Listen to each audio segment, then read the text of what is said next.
¿Qué tal? Muy buenas noches. Esto es eco de economía, porque es un programa de economía, pero también eco de ecología. Van ya unos cuantos programas y quizás ha llegado el momento de hablar de ecología en un programa de economía. Así, por eso este programa lo hemos llamado Ecología, la E de Economía, y nos hemos planteado que durante muchas décadas nos han repetido que el crecimiento y el desarrollo han sido o eran las premisas indiscutibles para que los seres humanos mejoraran su calidad de vida en la Tierra, pero creo que no queda demasiada duda de que quien defiende esa postura o está mal informado o nos quiere mentir, porque en las últimas décadas parece claro que los pobres son cada vez más pobres y los ricos cada vez más ricos. Y el planeta en esa dinámica no es capaz de reponer sus recursos y se equilibra de modo natural con bastante dificultad. Somos la primera generación, quizás, que tenemos esto claro, y probablemente seamos la última en que tengamos ocasión de remediarlo, ¿no? Hemos vivido durante demasiado tiempo ciegos, ignorando una realidad palmaria, que existen límites, nos guste o no, y esos límites se manifiestan.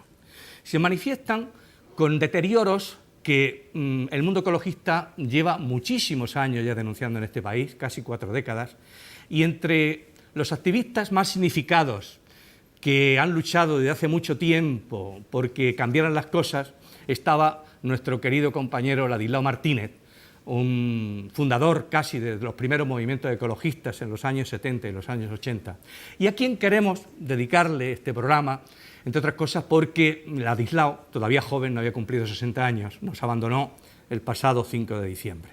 Justo habíamos estado con él en los días de Vista Alegre, donde se formaba Ya Podemos como partido como tal, y pocos días después Ladislao nos dejaba. Vaya por él este programa, y vaya también como homenaje recordar cuáles eran sus luchas. Él luchaba con toda la vehemencia por mejorar el mundo de la energía, por arreglar el mundo del agua. Él denunció siempre cómo iba de mal el cambio climático, cómo avanzaba la desertización, todos los problemas que intentan hacernos ver que no funcionan, que no funcionan como peligrosos para el mundo de la economía tradicional, esa economía depredadora que tanto denunciaba también Ladis. Podríamos decir, para abrir este debate, que los gobiernos se preocupan suficientemente de los problemas medioambientales. Podríamos también quizás llegar a la conclusión de que los ciudadanos somos suficientemente conscientes de hasta dónde realmente llega la dimensión del problema. ¿Cuáles son las soluciones? ¿Cuáles son las soluciones fundamentales?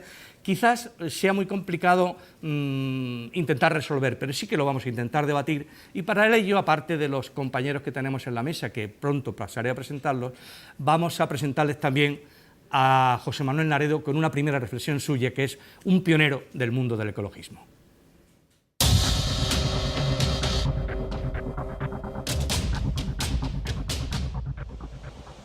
Esa colaboración es lo que se ha roto con la civilización industrial, donde se ha dedicado la especie humana a extraer y a deteriorar. Entonces claro, va liquidando el patrimonio natural con unas reglas del juego económico que no contabilizan para nada las pérdidas. Luis Miguel Domínguez, buenas noches. ¿Qué te parece lo que dice el profesor Naredo? Bueno, me parece que somos el último mono del planeta, el último que llegó, que ciertamente es capaz de mirarse al ombligo y al culo a la vez. Y eso le permite tener un campo de visión muy limitado. Es un egoísmo suicida el nuestro. Ahora iremos, supongo, poquito a poco desentrañando ese hecho, pero sí, tiene más razón que un santo, nuestro querido amigo. Estamos dando palos de ciego con un tema importante, y que olvidamos que los recursos naturales son limitados y renovables en la medida en que no intervengamos en sus procesos. Así que Luis Miguel Domínguez, no les he contado, es naturalista, con gran autoridad moral en el mundo del medio ambiente a lo largo de muchísimos años de trabajo en los medios de comunicación y en el mundo naturalista, y también eres algo que a ti te apetece recordar en este programa, ¿no? Sí, soy presidente de una plataforma ciudadana que defiende al lobo ibérico, la plataforma Lobo Marley. El lobo es solamente un elemento más de nuestro paisaje, el lobo es España, Defendemos a España a través de su biodiversidad y de una especie apasionante. Lobo Marley. Nada más, solo eso quería decir. Solamente. Muy bien, Pilar, ¿qué tal? Buenas noches. Buenas ¿Cómo noches, estamos? muy Muchas bien. gracias por estar aquí. Gracias Eres a diputada vosotros. por el Partido Socialista y eres secretaria de Cambio Climático y Sostenibilidad en el partido, ¿no? Sí. A propósito de lo que nos acaba de contar el profesor Naredo y también añadido Domínguez, ¿tú añadirías algún matiz más? No, me parece muy interesante la reflexión que él dice, que las reglas del juego económico no contabilizan las pérdidas en materia medioambiental. Pues eso era lo que quería poner el acento, ¿no? Los recursos naturales forman parte básica de tener una economía saneada, con capacidad de desarrollo, y la explotación de los recursos naturales solamente nos va a llevar a, bueno, pues a tener menos capacidad de seguir progresando. Nadie se da cuenta de esto hasta que empieza a faltar agua, empiezan a faltar la alimentación, hay que cuidar mucho la seguridad. Por lo tanto, coincido con él completamente. Mientras que los países no midan la capacidad de sus recursos naturales, mientras el Producto Interior Bruto se mida solamente en términos puramente económicos y no se mida el valor que tienen el valor que tienen los países que no explotan de manera excesiva sus recursos naturales en confrontación con aquellos que los protegen, pues estaremos en una situación todavía de dificultad durante tiempo.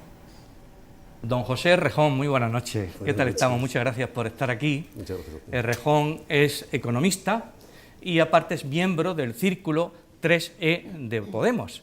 Como eso de 3E es para iniciados, si eres tan amable y nos lo explicas, yo te lo agradezco. Sí, pues con un reconocimiento muy especial a nuestro amigo malogrado Ladislao Ladis, que fue de alguna manera padre de esta criatura.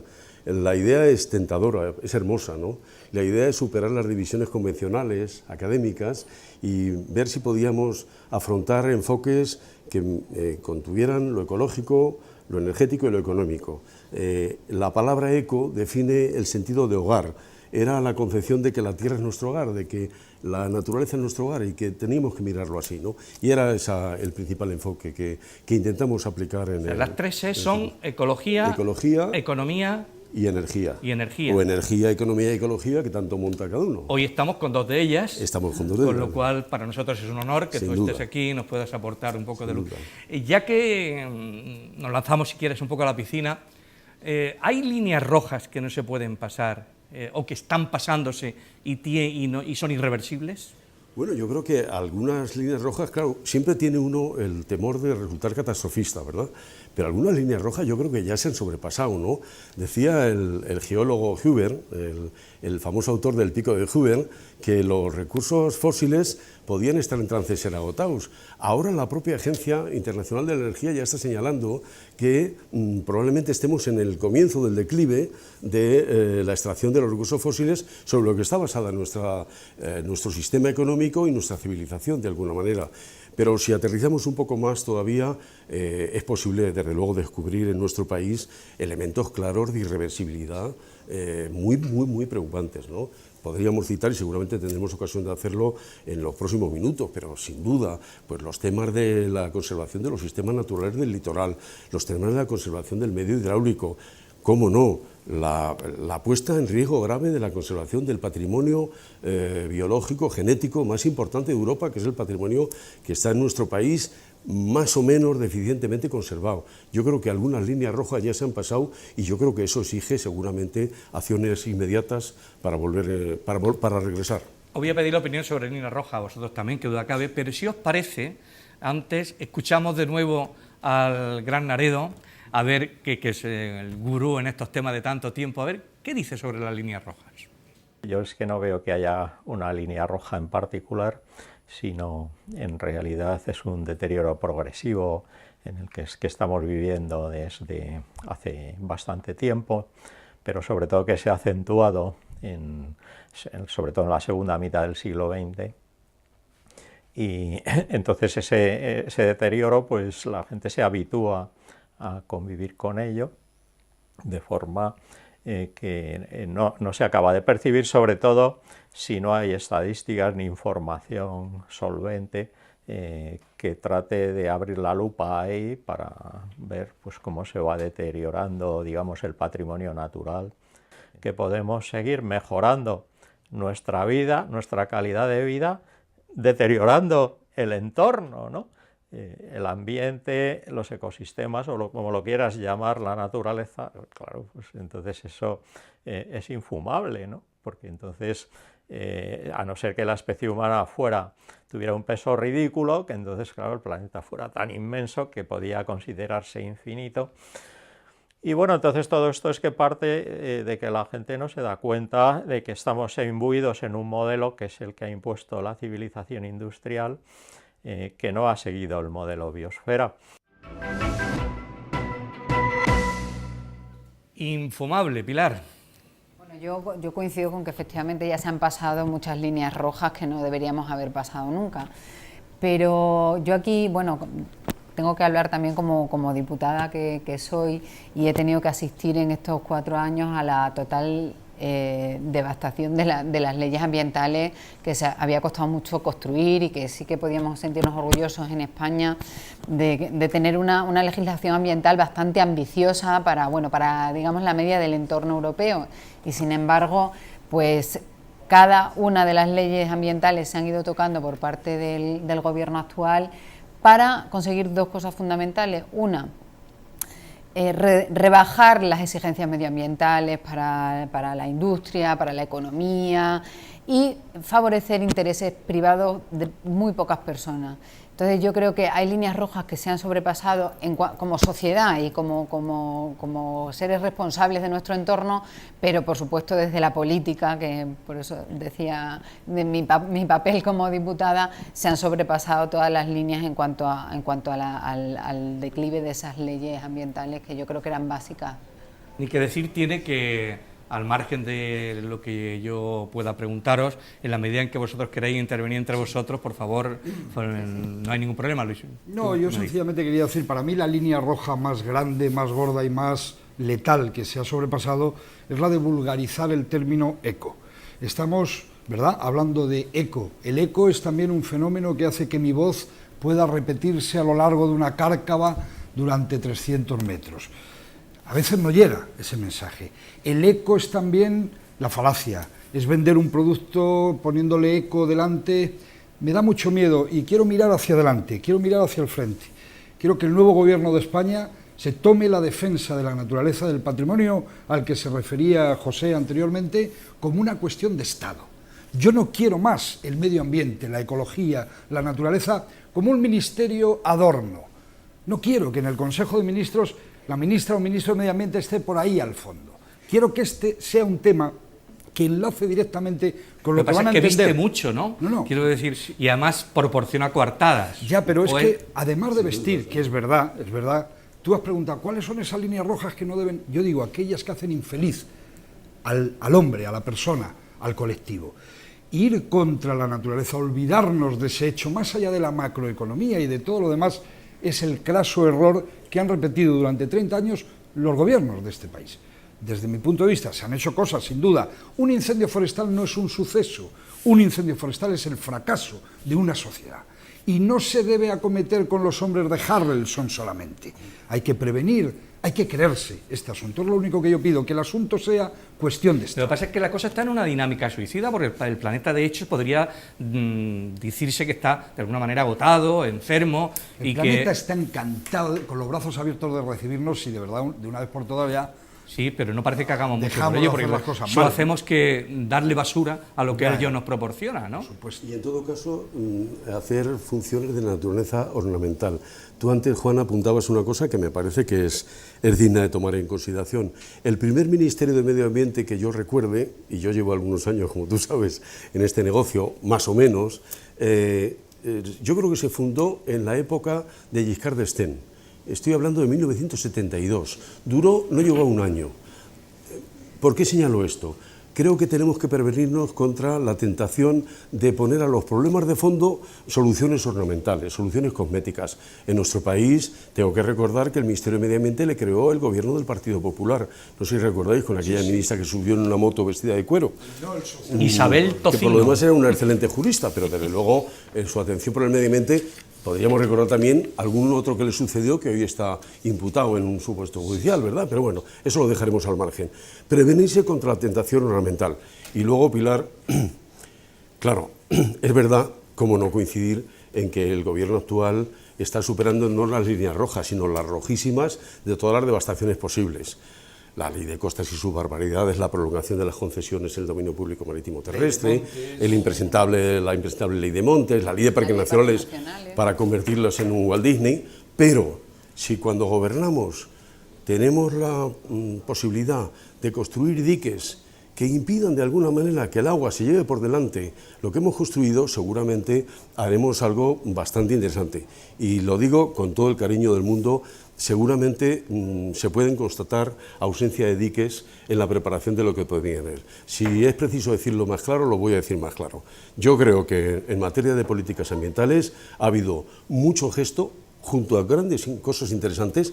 Yo acabo de reconocer un momento, yo redacté, y tengo el honor de decirlo, la ley de conservación en el año 89, fijaros si ha llovido desde entonces, con un gobierno socialista de Felipe González, pero hay que reconocer que nuestros diques han sido excesivamente frágiles y que luego, al calor de algunas cosas, como por ejemplo la crisis del 2008, pues nos hemos olvidado de los problemas ambientales. Ya no existen ya los problemas ambientales, parece que eso ya no existen, que han desaparecido.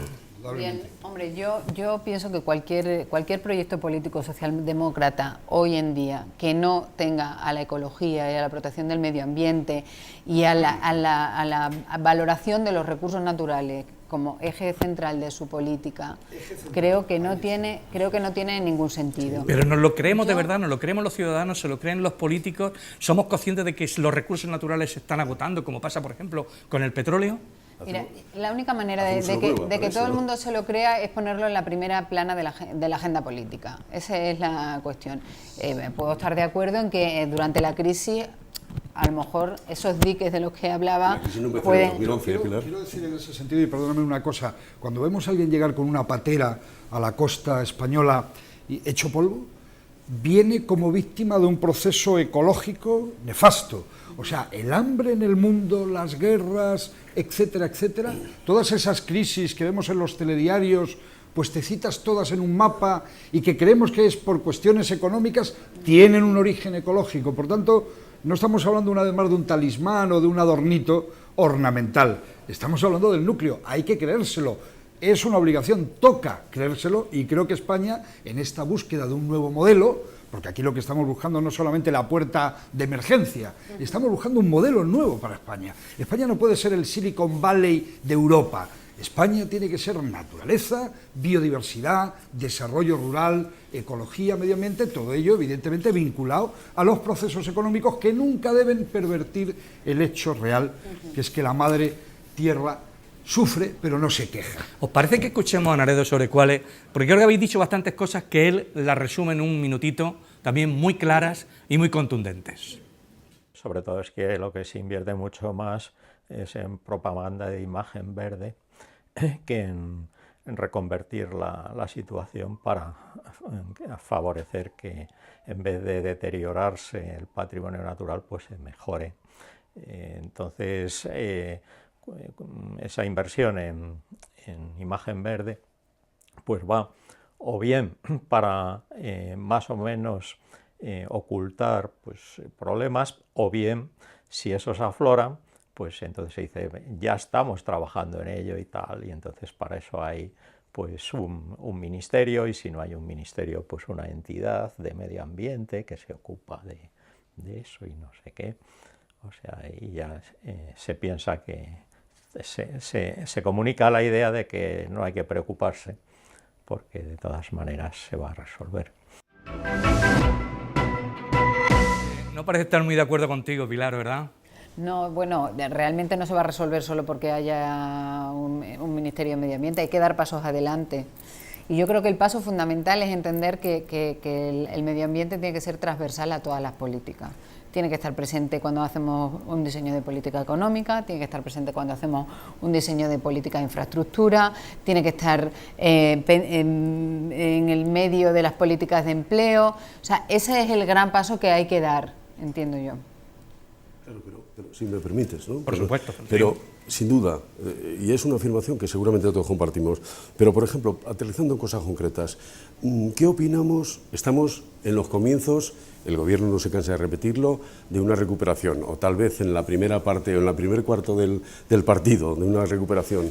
¿Sobre qué se basa la recuperación? Porque algunos, cuando vemos las páginas de los periódicos, las páginas económicas, volvemos a ver que el sector inmobiliario, que ha sido el motor del llamado modelo de crecimiento que, insisto, Pilar, con todo el respeto del mundo, los gobiernos socialistas compartieron con los gobiernos del Partido Popular, sin tocarlos apenas, van a volver a ser el elemento central. Es decir, yo creo que hay que irse pronunciando, no solamente hacer afirmaciones generales del tipo de la política medio ambiente tiene que ser transversal, de acuerdo, pero ¿cómo orientamos el modelo de desarrollo productivo? ¿Cómo lo orientamos? ¿Sobre qué base lo orientamos? Sobre la base de una expansión indiscriminada de un sector que se ha comido lo mejor de nuestro territorio y que además ha supuesto cosas tan importantes como que en materia energética tenemos una de las más altas tasas de ineficiencia energética, sobre la base por unidad de producto. Sí, ¿cómo resolvemos eso? ¿No? Yo creo que eso es... soberanía alimentaria que estamos perdiendo. Yo me enteraba hace bien poco, fíjate qué detalle, ¿no? España, tierra de pan llevar. Yo recuerdo las dos Castillas y sus cereales. ¿Sabéis que importamos el trigo de Francia? ¿Sabéis que si un día Hollande se levanta con el pie torcido nos quedamos sin trigo? ¿Eso lo sabe la gente que nos está viendo en la tele? ¿Quién ha hecho mal la cosa? ¿Quién, puñetas, no se ha puesto las pilas, y utilizo esta expresión castiza, ya que estamos en la Gran Vía madrileña? ¿Quién nos ha puesto las pilas para que hayamos perdido el liderazgo también en lo rural? En lo rural España ha perdido más que otros países. En todo este proceso de la PAC y de la Unión Europea, que por la puerta de Maastricht nos llevó, entre otras cosas, a desfigurar nuestra personalidad, España ha perdido más. ¿Por qué? Sinceramente creo que porque nadie ha sabido, o muy pocos han sido los que han sabido defenderla. Defenderla a veces es simplemente mirarse al espejo y reconocerla. Dice José, ¿cuál es el modelo? ¿Por dónde tiramos? Para empezar, reconociendo qué país tenemos, biogeográficamente cómo es España.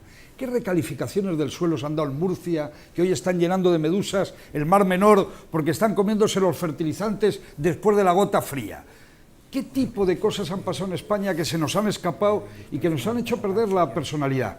Creo que es el momento de ponernos las pilas y de que España recobre el sentido a través de su esplendorosa biodiversidad, de su naturaleza. Sí, lo que pasa es que, digamos, trascendiendo de lo que es simplemente los problemas que podamos tener en nuestro país, parece que es un hecho donde tenemos que batallar contra fuerzas muchísimo mayores. Lo que ocurre con respecto a la despreocupación del medio ambiente.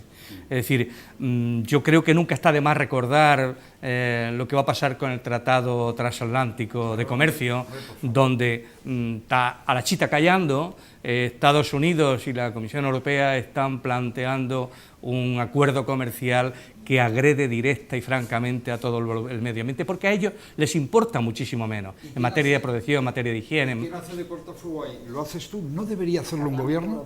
No me gustaría a mí como español que mi gobierno dijera, oiga, mire usted, este asunto no se toca, por aquí no, porque no solamente estás poniendo en peligro cuestiones de carácter económico, estás, insisto, desfigurando regiones de España que la única posibilidad que tienen de dar salida a su producto es evitando este tipo de tratados que solamente tienen una intención macroeconómica y mercantilista.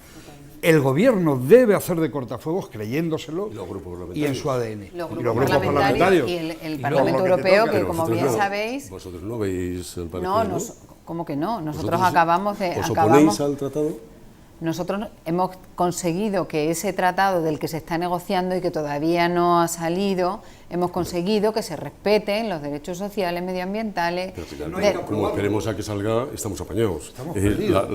La experiencia de los tratados multilaterales es que cuando salen son irreversibles. Lo intentaron con el acuerdo multilateral de inversiones... Ya hemos arrancado un acuerdo que no es baladí, el acuerdo que está arrancado y aprobado por el Parlamento Europeo, O sea, que no vamos a estar de acuerdo en nada que vaya en detrimento de nuestra normativa medioambiental. El TTIP se está negociando con todas las condiciones de opacidad posibles. Totalmente. La sociedad española no sabe lo que es el TTIP. Es que yo llamo a eso, oponerse. No, la sociedad española no lo sabe porque No tampoco sabe. Por eso conviene machacar todo lo que se pero pueda. está bien porque se oye mucho hablar del TTIP, pero al final la gente no acaba leyendo que, por ejemplo, el acuerdo que se llegó la semana pasada... Porque los periódicos no hablan, Bueno, porque las teles no hablan, vale. porque los partidos políticos hablan muy poquito, Bueno, quiero decir. Yo creo que hay un comunicado que ha estado en toda la prensa este fin de semana dejando clara la posición, por lo menos del Grupo Socialista en el Parlamento. Que haya alguna representación del Partido Socialista en la plataforma contra el tratado. Yo estaría encantado de que estuvierais ahí. Una cosa es estar en contra del tratado en su conjunto y otra cosa es que se haga valer lo que para nosotros es imprescindible, y es que no se toque ni los derechos laborales ni los ambientales.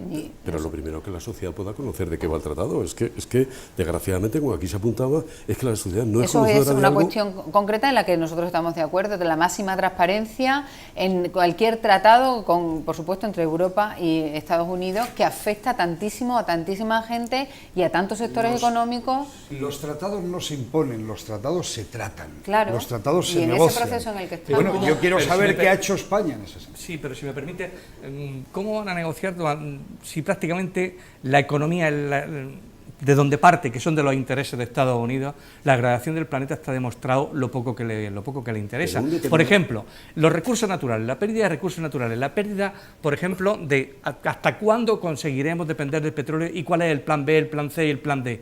¿Cuándo va a ser eso? ¿Cuándo vamos a ser conscientes de que el petróleo cada vez tiene menos posibilidades de ser eterno, ¿no? Claro, cuando uno estudia la historia del automóvil se da cuenta que el primero de los automóviles, el primero de todos, fue eléctrico. Fue eléctrico. ¿Y qué pasó? Se secuestró esa posibilidad para que prosperaran los fósiles. Yo tampoco quiero ser maniqueo, no quiero decir que Estados Unidos sea el malo solo de la peli. Digo algo peor, digo que los gobiernos del sur, los gobiernos de Iberia, el gobierno de mi país no me está en este sentido defendiendo.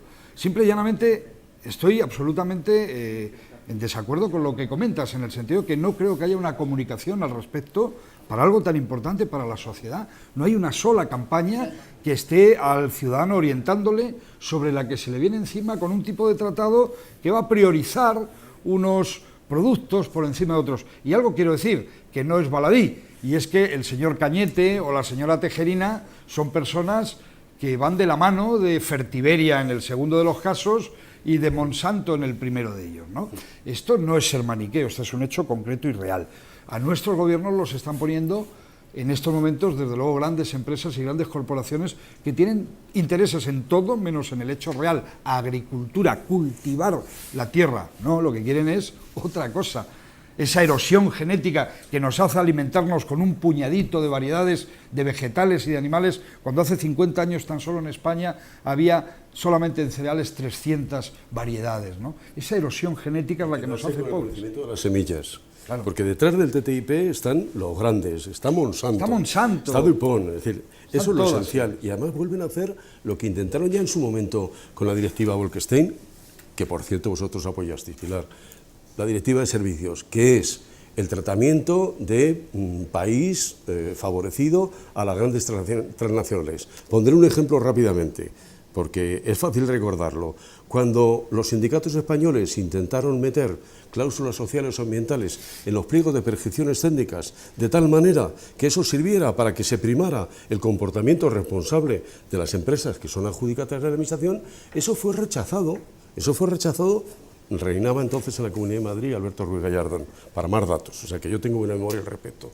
Y eso sirvió para que no se pudiera meter. ¿Por qué? Porque se considera que eran cláusulas restrictivas de la libre competencia. Mire usted, es que el modelo que ustedes están intentando implantar y que yo ahí no he visto una resistencia, a ver, todo lo sólida que yo me hubiera gustado, sí, a mí también, por parte de los gobiernos progresistas, socialdemócratas, es precisamente eso. Es decir, y ahora con el tratado, como seguramente dentro de unos meses con la conferencia de París, vamos a llegar a la conferencia de París del cambio climático, ¿y qué nos va a ocurrir? Se nos terminó el protocolo de Kioto. ¿Cuál es el balance? No sé si tendremos ocasión de verlo. ¿Cuál es el balance del sistema de mercado de derechos y emisiones? Cero patatero, como diría Aznar con perdón, cero patatero. Es decir, no se ha avanzado una palma. Obsérvense las curvas estas que hacían Nieto y Pepe. Bueno, y el primo de Rajoy también lo hacía. Y se ve claramente como a pesar de habernos desindustrializado, sin embargo, el volumen de emisiones de CO2 en España incluso con una economía terciarizada, ha ido subiendo en una proporción que no correspondía, porque no se han puesto los valladores y porque el sistema, en definitiva, pues ha sido un sistema excesivo. Se le han regalado derechos de emisión a empresas que son contaminantes netos. El mercado tiene, para poner un simple tiene ejemplo, un aparato digestivo enorme, lo engulle todo. Todos quizá en vez de la C de ciudadano tenemos la C de consumista, yo asumo ese hecho, no pasa nada, pero sí que tengo la sensación de que hay alguien que debiera velar por estas cuestiones que no son colaterales, que son la gran cuestión. El señor José María Aznar, recuerdo aquellos años de negacionismo, no al cambio climático, el primo de Rajoy igualmente, ¿no? Ahora el señor Aznar está asesorando, llevándose un pastizal a una empresa que se dedica a asesorar a los países que van a padecer esa cosa que antes no existía, que es el cambio climático. Y todo así. No es criticar por criticar, pero sí es la sensación de estar perdiendo un tiempo precioso. Si tengo ganas de que en la administración, en los gobiernos, quien de verdad tenga que dirigir de alguna manera este caballito, sepa de qué va esta vaina. Y esta vaina no es ninguna broma, esta vaina es nuestra vida. Lo peor, el cambio quizás, climático nos va a destrozar el futuro, sin duda. Lo peor, Luis Miguel, quizás sea que sí lo sepan, pero no le interese en cambio, ¿no? Pues chico, dame una escoba y vamos a barrer, pero ya, yo espero que en noviembre se vaya mucha gente que no le gusta estar, que están cansados, que se han aburrido, que se han agotado, que se vayan, que se piren, por favor. Eso para que solucionaríamos un problema en nuestro país, pero como en tantas otras cosas, somos un pequeño granito de arena que solos tampoco hacemos nada, ¿no? Dependemos de tantas directrices europeas ya. Vale, pero España tiene, y perdonad, que no quiero chupar plano ni nada, perdonadme, pero es que fíjate, España tiene unas características muy especiales. España tiene más del 40% de la biodiversidad de toda Europa. O sea que un alemán jubilado en Mallorca ve más aves en un mes que en toda su vida vio en Alemania. España es especial, digo, pongamos sin chauvinismo barato a España en valor, entendamos qué país tenemos y adelante. Nada más. Y adelante, empezando por eliminar tantos obstáculos, tantas cosas como ahora mismo defienden las empresas que son responsables de la depredación de los últimos años en España, ¿no? Sí, no, claro. Es decir, por ejemplo, en el mundo inmobiliario. Claro. Es decir, las costas se han quedado inutilizadas. Claro. Las costas y la depredación del suelo en general. Somos conscientes de lo que... Es que ahí no se trata solo de parar, se trata a lo mejor de demoler. Pero lo peor de y de todo... ser un poco proactivo también, ¿no? O sea, yo creo que yo asumo como propia ese canto al patriotismo, en el mejor sentido de la palabra, el patriotismo de la proximidad, ¿no? Ahí todos nuestros mejores poetas nos lo han recordado siempre, ¿no? Pero claro, tiene razón Juan cuando señala que hay que a Dios rogando y con el mazo dando, ¿no? Para seguir, y hay que ir a la construcción institucional europea. Es decir, el problema es que los tratados tienen una inspiración, los tratados europeos tienen una inspiración que niega claramente, o mejor dicho, que deja en un papel subalterno las preocupaciones ambientales. ¿Por qué? Pues porque el medio ambiente ha sido eso. Yo recuerdo cuando era algo más joven, aquello que se decía que, bueno, del medio ambiente hay que preocuparse cuando hayamos superado una tasa de renta per cápita de $2.000. Estoy hablando, naturalmente, de los años 70, al poco de venir de la conferencia de Estocolmo. Claro, se han superado los $2.000 y nunca ha llegado el momento. Esa idea de que nos preocupamos del medio ambiente cuando hemos conseguido un nivel de prosperidad que nos permite obtener recursos suficientes... Pero aún así, mira, una cosa, ojalá países como España estuviera cumpliendo algunas de las directivas europeas en materia medioambiental, por ejemplo, la Directiva de Eficiencia Energética, por poner un ejemplo. Sí. Ojalá.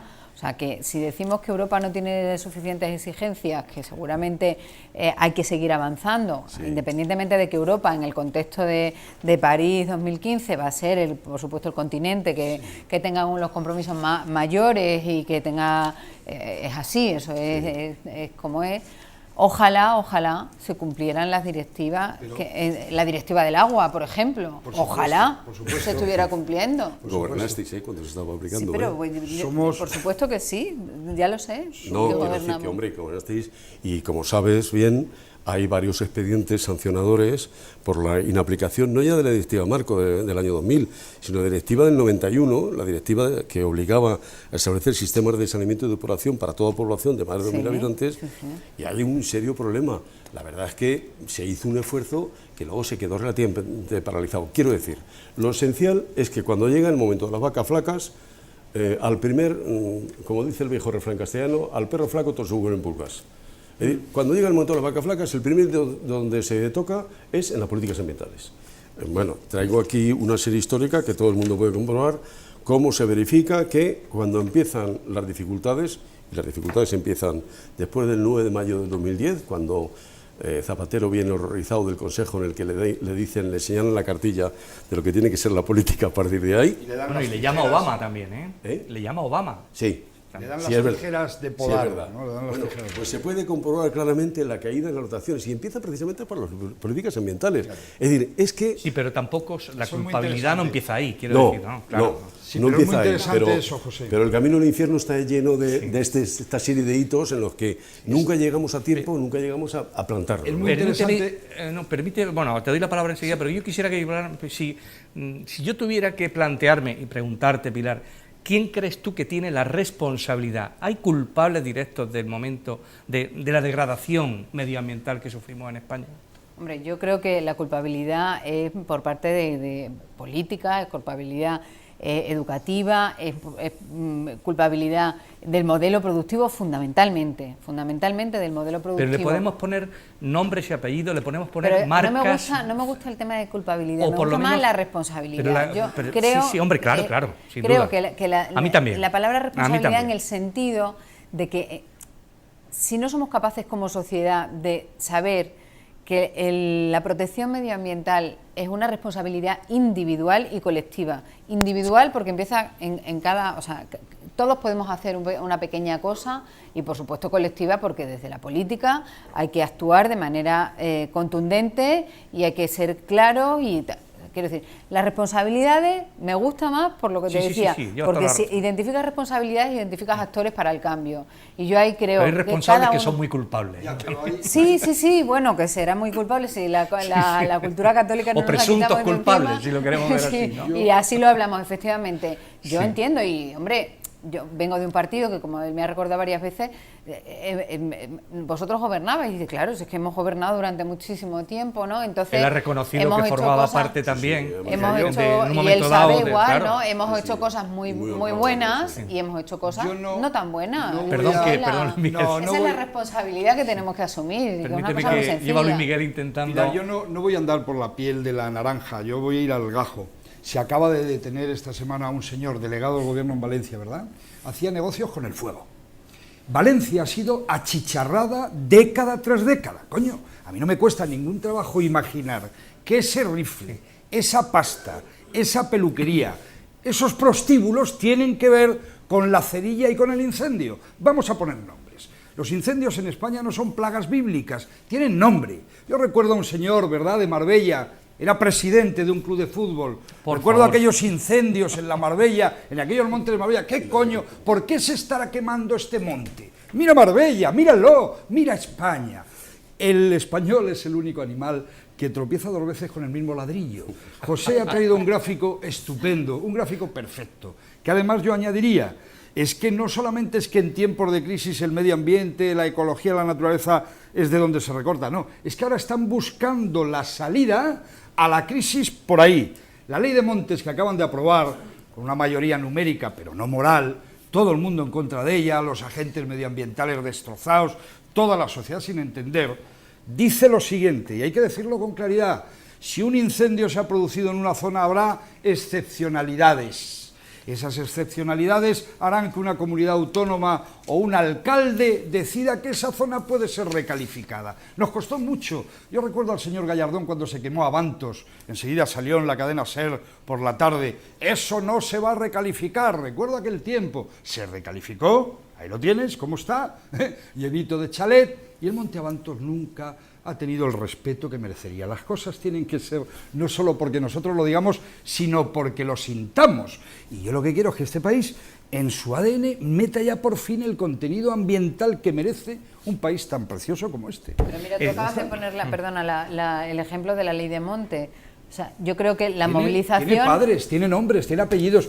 ¿Quién es el culpable de la ley de montes? Lo sabemos. ¿Para qué? para salir de esa crisis, para ganar pasta, otra vez recalificando y triturando. Pero ha permitido una movilización también social importante en torno a eso, que hace que la gente dice, bueno, porque el que no sienta el monte a lo mejor no se siente concernido con él, pero las movilizaciones se van consiguiendo poco a poco, porque se sabe que hasta dónde se puede llegar, porque ya lo hemos vivido. Es que ya hemos vivido lo que significa recalificar terrenos todo para construir. Tiene nombres propios, entonces yo creo de verdad, nombres propios. Yo sí, además los ponemos tú y yo, porque yo no, ahí tampoco me siento concernida.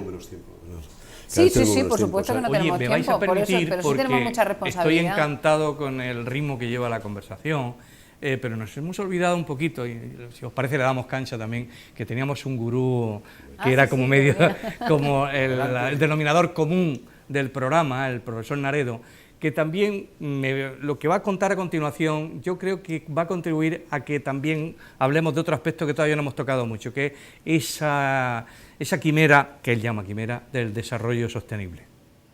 Lo del desarrollo sostenible es un invento del informe Brundtland allá por el año 87, que en realidad ha servido para apuntalar la fe en el desarrollo y en el crecimiento que había generado la ideología dominante, porque el gran conflicto de los 70, que a mí me tocó vivir ya pues interviniendo, etcétera, pues era entre desarrollistas y conservacionistas. Entonces el gran mérito de emplear ese término es que tendía un puente virtual entre desarrollistas y conservacionistas, tratando de contentar a todo el mundo, lo cual era un regalo para políticos y empresarios, puesto que lo enarbolaban y entonces les podían votar pues tanto conservacionistas como desarrollistas. He visto que los tres estabais asintiendo las declaraciones del profesor Naredo, así que si te parece por deferencia, dejamos que la dama empiece primero. Sí, por la dama no es necesario, pero bueno, que me parece interesante porque siempre hay que encontrar un equilibrio cuando hay un conflicto enconado y además improductivo, porque entre desarrollismo y conservacionismo ni uno por un lado ni el otro por el otro llegaban a ningún sitio, ¿no? Entonces el desarrollo sostenible proporciona ese paraguas que además yo creo que tiene intelectualmente tiene mucho pozo y tiene mucho sentido, ¿no? Y yo creo que a partir de ese concepto se han ido generando pues también a nivel europeo. Los programas de desarrollo rural no han existido toda la vida. Los programas de desarrollo rural vienen un poco también seguidos, yo no sé tanta historia porque soy un poco más joven que ellos, pero vienen amparados un poco en ese criterio y en ese concepto de hay que preservar el medio rural, el medio ambiente, pero la gente tiene que vivir de algo, tiene que haber economía en el territorio, tiene que haber un uso razonable del... Solamente que tú lo comentes así como una cosa muy compleja ya me preocupa, Pilar, porque esto pasa y pasa mucho, ¿no? Es que no es nada complejo. Pero yo he dicho que es complejo. No, sí, de alguna manera estás diciendo, fíjate, ha habido cosas para el desarrollo rural y tal, pero como diciendo, pero ojo, que no va a ver si lo he entendido yo mal, ¿no? Que no va en contra de la conservación, ¿no? O sea, es que yo creo que es la misma cosa, es que el desarrollo no sé si debe ser sostenible o no, debe ser posible. Simplemente posible, nada más. No lo he dudado en ningún momento, más es malinterpretación. Seguramente, Pilar, perdóname. Sí, es que vamos, estamos a 23 años, si yo no cuento mal, de la Cumbre de la Tierra en la que se acuñó en el derecho internacional el concepto de desarrollo sostenible después de la aportación de la primera ministra socialdemócrata Brundtland, ¿no?, de Noruega. Bueno, el balance que se puede hacer, ya tenemos años suficientes para el balance que se puede hacer no es excesivamente para tirar el cohete. O sea, yo lo del desarrollo sostenible, yo estoy en Río de Janeiro, en la cumbre, lo del desarrollo sostenible, pues entre otras cosas tuvo como función intentar convencerle a Bush padre, que era quien entonces reinaba en el imperio USA, intentar convencerle de que aquello no iba a tocar el modo de vida americano, que era lo que realmente le preocupaba. Recordemos que estábamos a un año de la desaparición de la Unión Soviética, la caída del muro de Berlín, es decir, aquellos momentos en que Fukuyama había lanzado la idea de que el mejor de los mundos posibles era el capitalismo liberal, ¿no? Era el capitalismo realmente existente, ¿no? Bueno, toda aquella bagatela, me permito calificarla ahora, sirvió básicamente para convencer que el mantenimiento del modelo de crecimiento económico inspirado en el capitalismo anglosajón, por cierto, opuesto al capitalismo que defendía de alguna manera la izquierda socialdemócrata europea, podía tener visos de permanencia a condición de que hiciera algunas concesiones a esta cosa del medio ambiente. Para eso, entre otras cosas, se hizo el protocolo de Kioto. Estados Unidos no lo firmó. Estados Unidos no lo firmó. No sirvió para nada en la práctica. La Unión Europea lo ha intentado firmar, no ha servido absolutamente para nada. Las emisiones de gases de efecto invernadero han ido creciendo. Hombre, yo creo que ya estamos en condiciones de poner en cuestión, como dice el maestro Naredo, el propio concepto. El propio concepto ha sido una artimaña, lo digo con toda claridad, por más que una artimaña claramente orientada a dar un juguetito con el que nos entretuviéramos la gente que nos preocupamos por el medio ambiente, pero que en la práctica no se ha traducido en nada. Están mejor en los ríos, está mejor la conservación de la calidad del aire, está mejor el litoral, pero no solamente en España. Pero yo creo que pues, si ha servido para algo es para justificar... no solo para justificar, sino para abrir una senda de lo que tiene que ser posible, ¿eh? Yo ahí lo creo, ahí sigo confiando en ello. No una etiqueta. Quiero recordar una cosa, conservacionismo es una cosa y conservadurismo otra.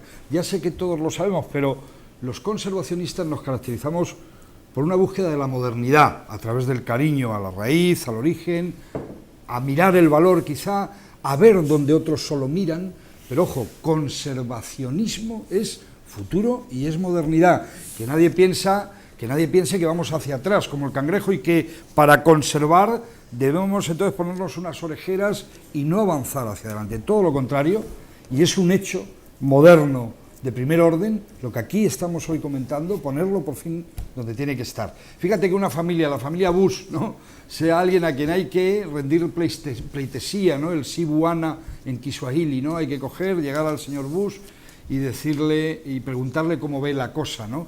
Pues no puede ser así, pero vamos, la ONU también funciona así. Estados Unidos no firmó ese tratado, pero tampoco firma muchísimas de las resoluciones de la ONU, ¿no? En fin, esto debe cambiar, sin duda alguna, ¿no? Lo que pasa es que hay una agenda medioambiental y hay una posibilidad más teórica que real, probablemente, pienso yo, no sé lo que pensáis vosotros, de los poderes públicos de poner en marcha esa agenda. De ¿qué margen de maniobra, a vuestro juicio, tienen los poderes públicos para poner en marcha lo que podría llamarse la agenda medioambiental? A mí me parece que en ecología hay empleo verde por un tubo. Me parece que hay un filón de empleo verde, estoy hablando de empleo, estoy hablando de gente, fíjate, te hablo todavía de más, de gente que vive en las grandes ciudades, en ciudades como Madrid, Bilbao, Valencia, Barcelona, que quiere volver al campo, quiere hacerlo. Alguien debería ya plantear un plan de recolonización rural. O sea, la naturaleza, la ecología, el medio ambiente, como términos así que parecen entelequias, generan futuro concreto. Hay una economía vinculada a eso. Un país que es una potencia turística como España, que no hable de ecoturismo, o sea, que España no sea la madre del ecoturismo mundial, que los millones y millones de ingleses, italianos, franceses, vietnamitas que llegan a España no sepan, porque nadie se lo dice, ni estatal ni autonómicamente, que no sepan que están en un lugar llenito de biodiversidad al nivel de una Tanzania o de una Kenia. Mira el modelo económico de esos dos países en esa cuestión y en ese sector. Si me permite saber, bueno, si querías tú hablar, ¿no? Sí, no, bueno, yo primero no estoy tan de acuerdo en eso, porque no somos una potencia en ecoturismo, pero yo vengo de una región que es Extremadura y he trabajado en desarrollo rural como técnica hasta que entré en política hace apenas 7 años, y yo te digo que la evolución ha sido de la noche al día, o sea, es un referente el turismo rural en Extremadura, en Asturias. Pilar, multiplícalo por 10 lo que tiene que venir todavía. Sí, por supuesto, pero hay un camino abierto que hay que seguir ahondando en él, pero yo creo que ahí queda muchísimo por hacer. Y respecto a la pregunta que tú hacías, hombre, los poderes públicos tienen toda la capacidad. ¿Qué quieres que te diga?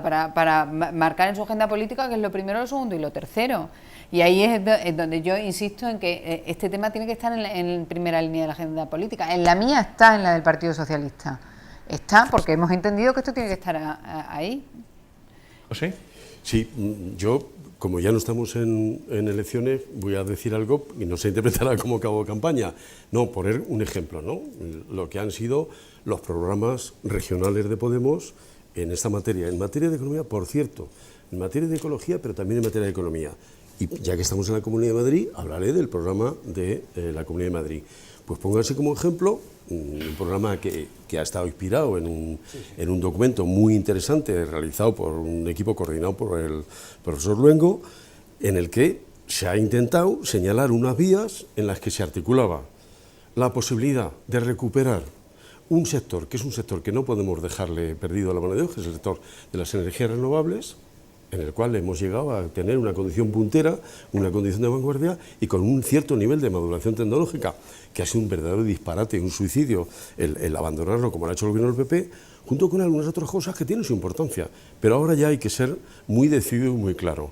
Hay que apostar por un programa muy enérgico de inversiones públicas también en el campo de la restauración ambiental. Totalmente. Y ahora ya no cabe decir, bueno, no, espera, no, hay que apostar por eso claramente, ¿no? Y hay que saber eso qué implica. Eso implica de traerlo de otras partidas o de otras obligaciones que a lo mejor no son tan importantes. Pues hay que decidirse, porque en política hay que decidir y hay que tomar prioridades. Yo creo que, preguntabas, ¿hay margen de maniobra? Hay margen de maniobra a condición de ser extremadamente decididos. Tenemos un compromiso con el empleo y tenemos un compromiso con el medio ambiente.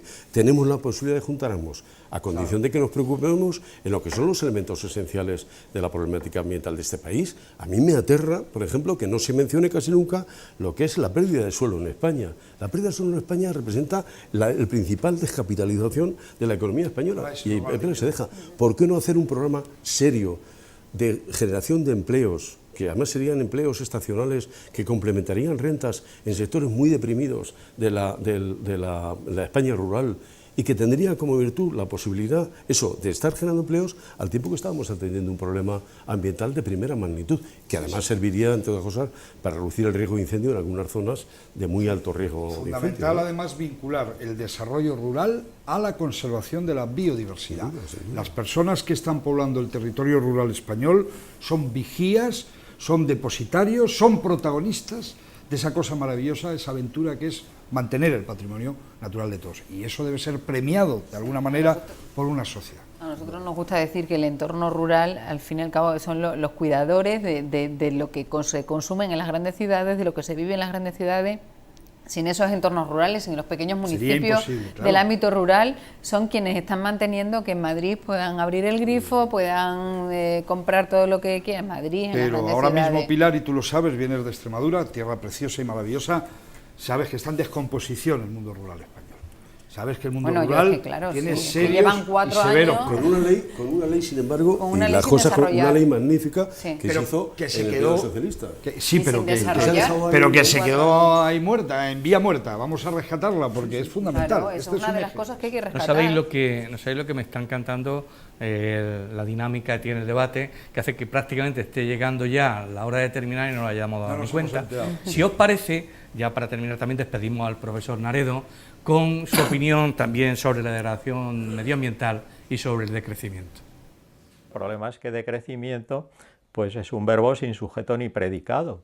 Entonces la palabra crecimiento es que ha ocupado la ideología dominante en irlo madurando durante un siglo y haciendo todo el aparato conceptual, las cuentas nacionales para que se vean los agregados cómo crecen, porque ¿de qué se habla el crecimiento de qué? Pues de esos agregados monetarios, ¿no?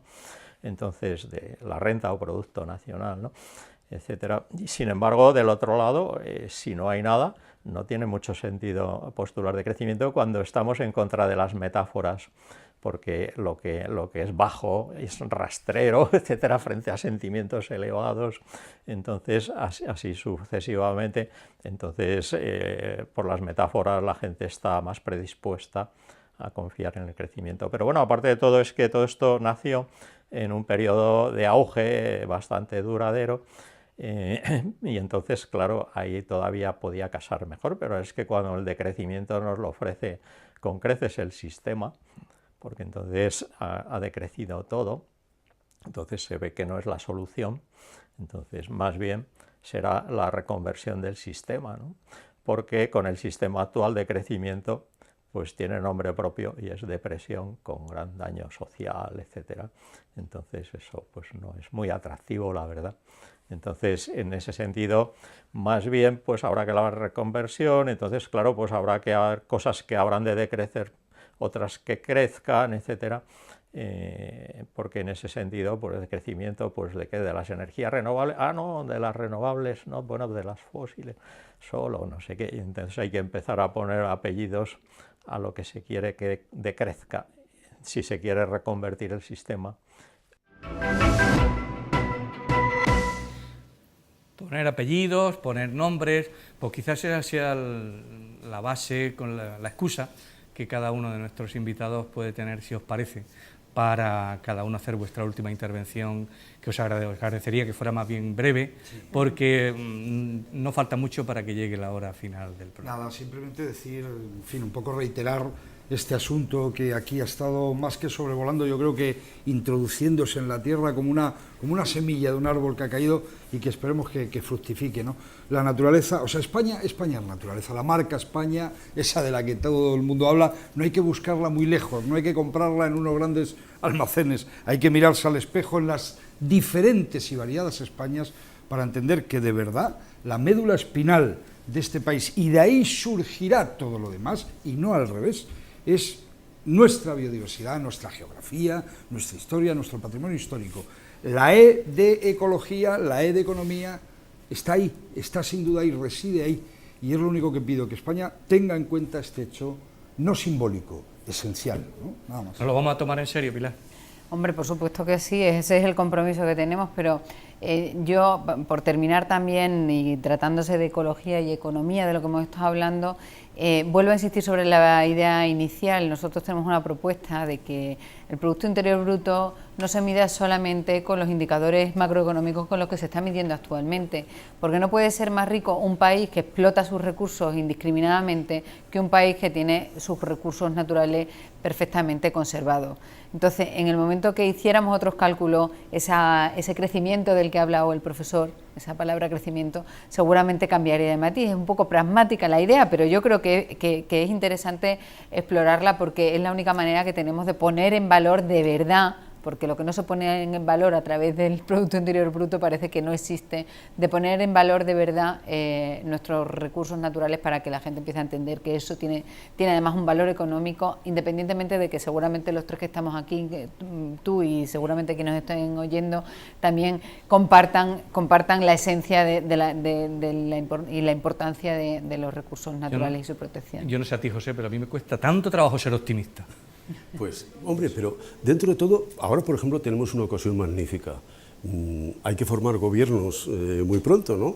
Tenemos una ocasión para poner en práctica algunos de los afanes que hemos compartido, algunos de los anhelos. Ahora podemos formar gobiernos, o pueden formar gobiernos, el que haya sido mayoritariamente elegido por los ciudadanos, y en noviembre a lo mejor vamos a tener la ocasión de que vaya un cambio sustantivo en el Gobierno de la Nación. ¿Por qué no empecemos a aproximarnos sobre la base de algunos afanes que aquí hemos compartido? Claro. ¿Por qué no concretamos, ponemos negro sobre blanco, cosas que decimos compartir, y lo hacemos eso el eje de actuaciones de gobiernos? A mí me parece que sería una buena cosa, ¿no, Pilar? Yo, mi experiencia, llevo 8 meses en esta responsabilidad, y los 8 meses en los que he estado me he sentado en mesas con grupos políticos de izquierda, y creo que si hay en algún sitio en el que estamos prácticamente de acuerdo, asumiendo los errores, como siempre salen todas las mesas, al final acabo siendo el patito feo de todas las mesas, pero asumiendo los errores, yo creo que básicamente estamos todos de acuerdo en la izquierda en este tema, en el tema energético, del nuevo modelo, de la transición, no sabéis la pena que me da que ya se esté agotando el tiempo, el reloj de arena, pero si es un sujeto de un verbo y un predicado... Muy rápido, lobo ibérico protegido por ley ya, cosa que no habéis hecho ni el PP, ni el PSOE, ni nadie. Pobre lobo, que está no falte perdido. La cuña. No que siempre. Esté protegido en España, por fin. Muy bien, pues la verdad es que ha sido un programa que a mí personalmente se me ha hecho corto.